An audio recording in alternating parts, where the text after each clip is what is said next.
스피어 코퍼레이션, 아마 스페이스X 파트너라는 이 이름만 들어도 가슴이 두근거리는 분들 정말 많으실 겁니다. 그런데요, 그 로켓처럼 치솟는 주가 뒤에 숨어있는 위험 신호들을 보신다면 어떨까요? 자, 오늘 이 시간에는 스피어라는 티켓이 정말 우리를 우주로 데려다 줄지 아니면 아슬아슬한 도박이 될지 그 두 얼굴을 낱낱이 파헤쳐 보겠습니다. 네, 먼저 스피어라는 로켓이 어떻게 발사됐는지 그 흥미로운 스토리를 한번 따라가 보고요. 그 다음엔 투자자들이 왜 이렇게 열광하는지, 반대로 또 왜 조심해야 하는지 이 상반된 시각을 아주 깊게 들여다볼 겁니다. 그리고 마지막에는 이 모든 정보를 가지고 우리가 어떤 투자 전략을 세워볼 수 있을지 같이 고민해보는 시간 갖겠습니다. 자, 그럼 본격적으로 시작해볼까요? 정말 놀랍게도 스피어의 시작은 우주 산업이 아니었습니다. 원래는 라이프 시멘틱스라는 이름으로 디지털 헬스케어 사업을 하던 것이었거든요. 아니, 그런데 어떻게 이런 회사가 갑자기 스페이스X의 핵심 파트너이자 우주항공 소재 공급망의 강자로 변신할 수 있었을까요? 스피어의 핵심 역량은 바로 이 공급망 관리에 있습니다. 이게 좀 복잡하게 들릴 수 있는데 아주 간단해요. 스페이스X 같은 거대 기업이 로켓을 만들 때 꼭 필요한 특수 금속 있잖아요. 그걸 전 세계에서 가장 효율적으로 찾아서 안정적으로 공급해주는 겁니다. 그러니까 말 그대로 뉴 스페이스 시대에 없어서는 안 될 아주 중요한 혈관 같은 역할을 하고 있는 셈이죠. 자, 이제 스피어의 주가를 저 하늘로 쏘아 올린 그 강력한 성장 스토리 한번 들여다보겠습니다. 투자자들이 도대체 무엇에 열광하는지 바로 강세론의 핵심 근거들입니다. 1조 원, 바로 이 숫자 하나가 스피어를 시장의 스타로 만들어버렸습니다. 스페이스X와 무려 10년짜리 장기 계약을 맺었다는 건데요. 이건 그냥 단순한 부품 공급 계약이 아니에요. 세계 최고의 우주 기업이 스피어를 미래를 함께할 핵심 파트너로 인정했다는 일종의 인증 마크를 받은 거나 마찬가지였습니다.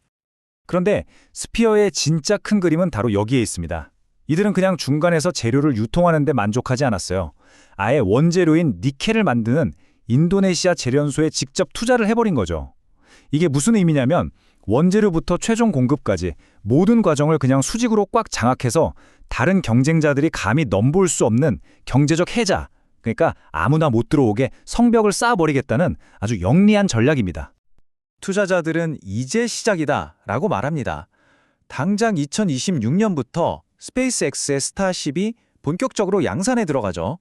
여기에 블루 오리진 같은 새로운 고객사까지 추가될 가능성이 있고요.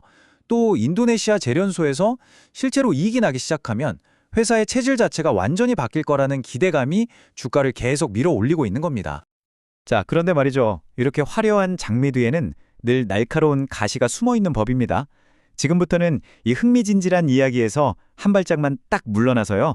회사의 재무제표에 찍혀있는 아주 냉정한 숫자들을 들여다보겠습니다. 여기서 가장 근본적인 질문을 던져봐야 합니다. 스토리는 정말 끝내주는데 그래서 이 로켓이 정말로 돈을 벌고 있느냐는 거죠. 이 질문에 대한 답이 바로 스피어를 아주 비관적으로 보는 투자자들의 핵심 논리입니다. 지금부터는 재무제표 속에 숨겨진 몇 가지 불편한 진실들, 다시 말해 스피어의 미래에 대한 경고 신호들을 하나씩 짚어보겠습니다. 이 그래프가 많은 걸 말해줍니다. PBR, 주가 순자산 비율이라는 건데요. 일종의 회사의 가성비라고 보시면 돼요. 그런데 스피어는 무려 19배가 넘습니다. 비슷한 사업을 하는 글로벌 기업보다 2배 이상 비싼 가격표가 붙어있는 거죠. 쉽게 말해서 이 회사가 가진 순자산보다 19배나 비싼 가격에 주식이 거래되고 있다는 뜻이에요. 이건 미래에 대한 어마어마한 기대감이 아니라면 설명하기 어려운 수준입니다. 더 큰 문제는 바로 수익성입니다. 회사는 원가율을 60%대로 관리하겠다고 했는데 현실은 78.4%에 달해요. 이게 뭘 의미하냐면요. 100원어치를 팔면 78원 이상이 그냥 재료값으로 나간다는 거예요. 이건 고부가가치 사업이라기보다는 마진이 거의 남지 않는 단순 유통에 가깝다는 신호일 수 있습니다. 그리고 아마 이게 가장 뼈아픈 숫자일 겁니다. 마이너스 82억 원. 이게 바로 영업활동 현금 흐름인데요. 사업을 열심히 해서 번 돈보다 쓴 돈이 82억 원이나 더 많다는 뜻입니다. 아무리 성장 스토리가 좋아도 이렇게 현금 가뭄이 계속되면 기업의 기초 체력은 계속해서 약해질 수밖에 없겠죠. 그리고 어쩌면 투자자들이 가장 두려워하는 내부 리스크일 텐데요. 바로 이 전환사채, 12 오버행입니다.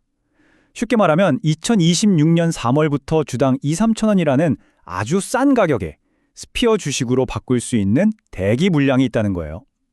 이 투자자들은 현재 주가 기준으로 최소 10배가 넘는 수익이 보장된 셈인데 이들이 차익 실현을 위해 주식을 시장에 쏟아낸다면 어떻게 될까요? 주가에는 거대한 매도 압력으로 작용할 수밖에 없는 말 그대로 잠재적인 시한폭탄인 셈입니다. 자, 지금까지 강세론과 약세론, 양쪽의 팽팽한 주장을 모두 들어봤습니다. 이제 이 상반된 두 시각을 중합해서 우리는 과연 어떤 투자 전략을 세워야 할지 그 방법을 한번 찾아보겠습니다. 결국 스피어는 딱 이런 그림입니다.